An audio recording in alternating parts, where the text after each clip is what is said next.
Random House Audio presents 1,000 Names for Joy, Living in Harmony with the Way Things Are, by Byron Katie, with Stephen Mitchell. Read for you by the author, Byron Katie.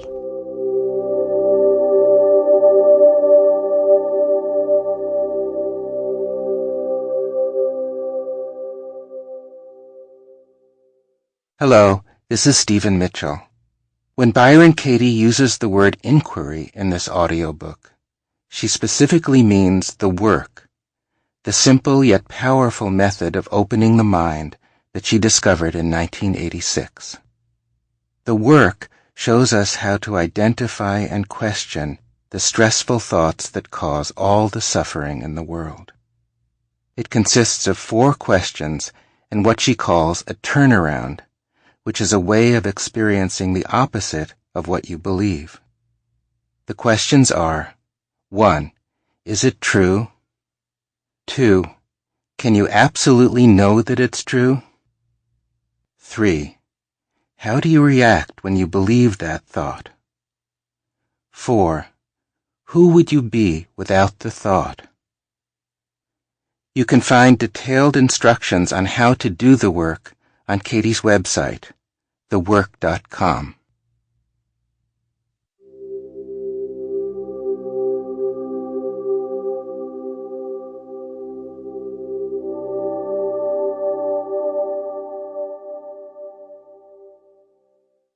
The Tao Te Ching is a wonderfully accurate description of the mind in harmony with the way things are. Ancient China, modern America, what does it matter? When you don't believe your own thinking, there is no time or space. Life becomes effortless. In my experience, confusion is the only suffering. Confusion is when you argue with what is. When you're perfectly clear, what is what you want. So when you want something that's different from what is, you can know that you are very confused. As you inquire into your own thoughts, you discover how attachment to a belief or story causes suffering. The mind's natural condition is peace. Then a thought enters, you believe it, and the peace seems to disappear.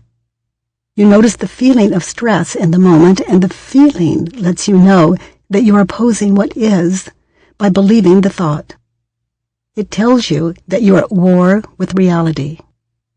When you question the thought behind the feeling and realize that it isn't true, you become present outside your story.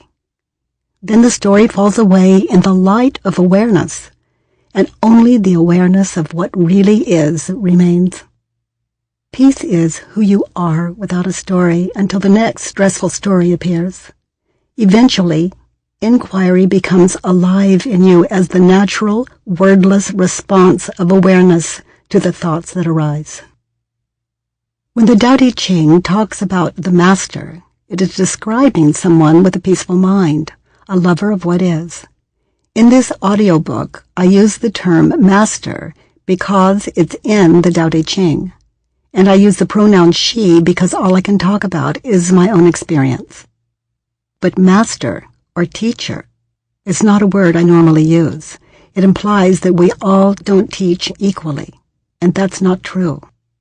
Everyone has equal wisdom. It is absolutely equally distributed. No one is wiser than anyone else. Ultimately, there's no one who can teach you except yourself. I don't give advice. I know that everyone knows his own way, and I trust that. For 43 years, I was clueless, and then I found the way, or I was open enough for the way to find me. That's why I trust that you can find the way too. No one is more special than another. There are no gurus who can magically enlighten you. But if a spiritual master is someone who has a happy life, who doesn't argue with reality, moves with every moment effortlessly, delightedly, and loves it just as it is, then, if I existed anywhere, who knows, I may be a spiritual master. I'm open to all that the mind brings, all that life brings. I have questioned my thinking and have discovered that it doesn't mean a thing. I shine internally with the joy of understanding. I know about suffering, and I know about joy, and I know who I am. Who I am is who you are, even before you have realized it. When there's no story, no past or future, nothing to worry about, nothing to do, nowhere to go, no one to be, it's all good. The Tao that can be told is not the eternal Tao. You can't express reality in words. You limit it that way. You squeeze it into nouns and verbs and adjectives, and the instant-by-instant flow is cut off. The Tao that can be told isn't the eternal Tao because trying to tell it brings it into time. It's stopped in time by the very attempt to name it. Once anything is named, it's no longer eternal. Eternal means free, without limit, without a position in time or space, lived without obstacle. There's no name for what is sitting in this chair right now. I am the experience of the eternal, even with the thought, God. It all stops and manifests in time, and as I create God, I have created not God. You can substitute anything here with the thought, tree. I create tree and not tree. The mechanism is the same. Before you name anything, the world has no things in it, no meaning. There's nothing but peace in a wordless, questionless world. It's the space where everything is already answered in joyful silence. In this world before words, there's only the real, undivided, ungraspable, already present. Any apparently separate thing can't be real since the mind has created it with its names. When we understand this, the unreal becomes beautiful because there's nothing that can threaten the real. I don't ever see anything separate called tree or you or I. These things are only imagination believed or unbelieved. Naming is the origin of all the particular things that make up the world of illusion, the dream world. To break off part of the everything and name it tree is the first dream. I call it first-generation thinking.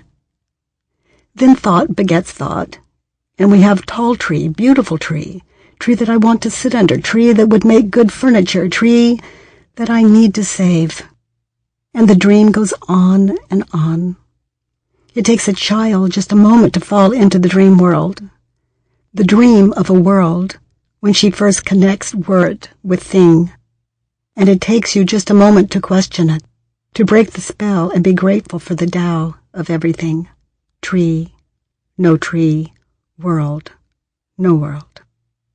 When the mind believes what it thinks, it names what cannot be named and tries to make it real through a name. It believes that its names are real, that there's a world out there separate from itself. That's an illusion. The whole world is projected. When you're shut down and frightened, the world seems hostile. When you love what is, everything in the world becomes the beloved. Inside and outside always match, the reflections of each other. The world is the mirror image of your mind.